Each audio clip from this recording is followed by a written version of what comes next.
नमस्कार मित्रों, अमराक्षी तंत्र में आप सभी का स्वागत करता हूं और आशा करता हूं कि आप सभी लोग अच्छे से होंगे। आज आप लोगों के लिए एक नई जानकारी लेकर के आया हूं जो कि भोग से संबंधित है। और ये लौंग का भोग है, कैसे दिया जाता है और आपकी शक्तियों में किस प्रकार से वृद्धि होती है, तो आप उसको देखेंगे। बस सिर्फ एक हफ्ते करके इसको देखिए, फिर आप देखिएगा क्या फ़र्क महसूस होता है आपको। जो विधि बताने जा रहा हूँ मैं, आप इसको जब करेंगे तो आपको स्वयं महसूस होगा, आपके शरीर में कंपन होगा, झंझनाहट होगी, रोंगटे खड़े होंगे। जिन देवी या देवता की आप पूजा करते हैं, सेवा करते हैं, उनके प्रति आपका भाव और आपके प्रति उनका भाव खिंचने लगेगा, बढ़ने लगेगा। साथ ही आपके घर के भीतर या शरीर में यदि कोई नकारात्मक शक्ति का वास है तो उसको परेशानी होना शुरू हो जाएगी, नकारात्मक शक्ति को। और आपको वो जैसे कभी कभार मान लीजिए आपको सपने भी आते रहे हैं 2-4 दिन में, 6 दिन में, तो वो ज़्यादा करके आपको परेशान करना शुरू कर देगी और भयानक भयानक सपने दिखाना शुरू कर देगी शक्ति, जो नकारात्मक शक्ति है। आपका मन भी भटकाना शुरू करेगी, पर आपको यहीं पे सावधान रहना है और बिल्कुल सावधान रहना है। मन को बिल्कुल भी भटकाना नहीं है, जिस कार्य में लगे हैं उसी कार्य में लगे रहिएगा। क्योंकि शक्तियाँ जब देखती हैं कि आप अपनी शक्तियों में वृद्धि करना शुरू कर दिए हैं, तो वो शक्तियाँ ऐसे ऐसे माइंड लगा करके आपको भटकाती हैं। कहीं पूजा के बाद या पूजा के दौरान आपको क्रोध दिला देंगी, घर में झगड़े करवा देंगी, ताकि आप उधर पूजा की ओर न जा पाओ, या पूजा करके अभी अभी आए हो तो कुछ ऐसी बातें हो जाती हैं कि आपको क्रोध सवार हो जाता है। जबकि पूजा और साधना करने के तुरंत बाद या थोड़ा देर बाद या क्रोध करना ही नहीं होता है कुल मिला करके।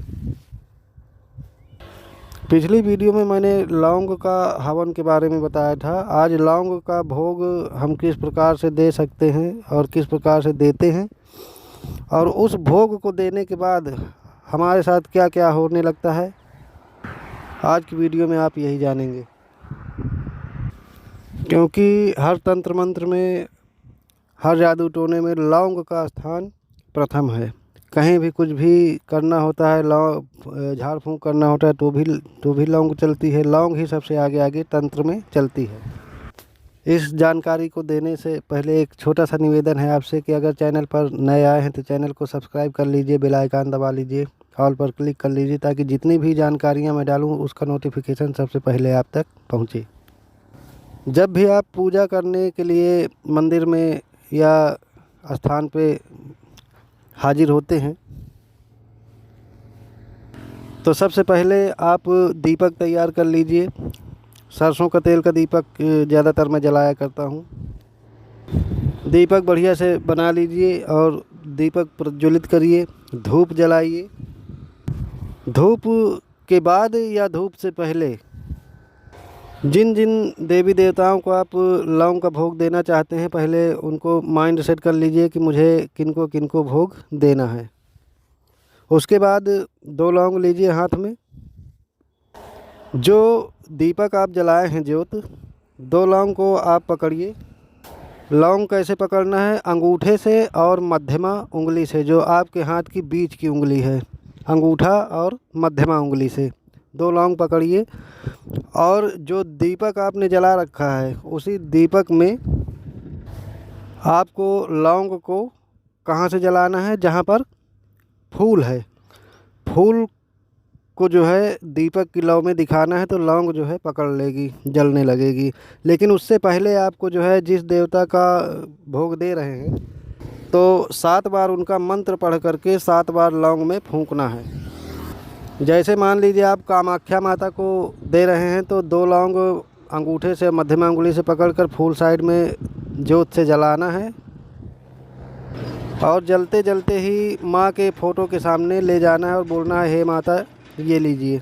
मंत्र पढ़ना है। दोनों लौंग को अपने मुख के सामने रखिए और बोलिए, 7 बार मंत्र पढ़िए। ओम कामाख्या दिव्ये नमः, ओम कामाख्या दिव्ये नमः, ओम कामाख्या दिव्ये नमः, ओम कामाख्या दिव्ये नमः, ओम कामाख्या दिव्ये नमः, ओम कामाख्या दिव्ये नमः। और जलती हुई लौंग को माँ के सामने वो करेंगे, दिखाएंगे, तो फिर जलते जलते लौंग अपने आप बुझ जाएगी। उसमें से जो धुआं निकलेगा वही जो है माँ के सामने, मूर्ति के सामने जाना चाहिए।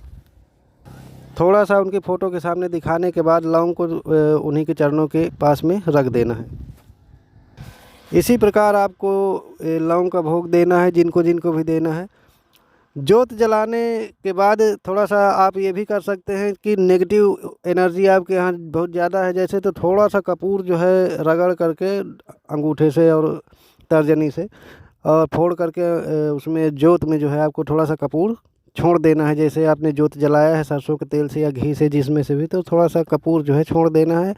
या 2 लौंग पढ़ लीजिए, जो आपके मेन देवता हैं, कुल देवता हैं, कुल देवता के नाम मंत्र का 7 बार जाप करिए। 2 लौंग मुँह के सामने लेकर रख करके, और 7 बार मंत्र पढ़ने के बाद 7 बार फूंक मारेंगे और उसी जोत में 2 लौंग डाल देंगे।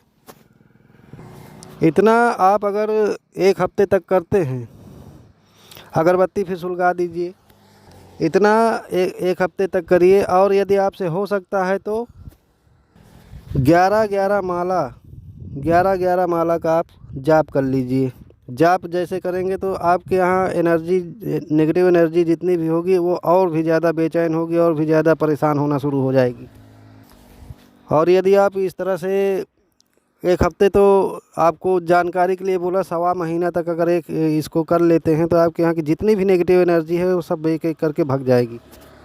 यदि आप माला जाप करना शुरू करते हैं तो सबसे पहले आपको जो है माला जाप करने से पहले आपको, जब माला जाप करने बैठें, ये सब जितना बता डाला मैं, इतना करने के बाद जब आपका माला जाप का बारी आएगा तो सबसे पहले आप बोलेंगे, धरती माँ को प्रणाम करेंगे, बोलेंगे जय स्थान देवता, जय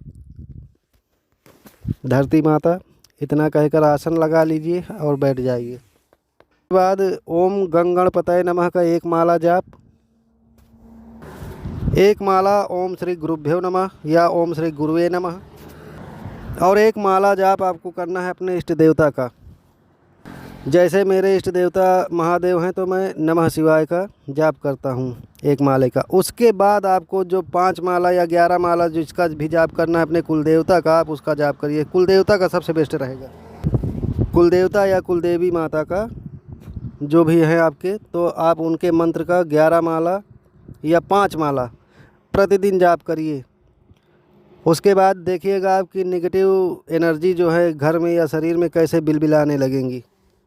और 1.25 महीने तक अगर आपने इसी टाइप से अगर कर दिया तो फिर समझ लीजिए कि जितनी भी नेगेटिव एनर्जी है वो सब एक एक करके भग जाएगी। तो आशा करता हूँ कि ये जानकारी आप लोगों को पसंद आई होगी और आपके काम की होगी, महत्वपूर्ण होगी आपके लिए। यदि आपको लगता है तो आप कहीं इसको शेयर भी कर सकते हैं। लाइक करिए, सब्सक्राइब करिए। मिलते हैं अगली जानकारी के साथ, तब तक के लिए जय माता की।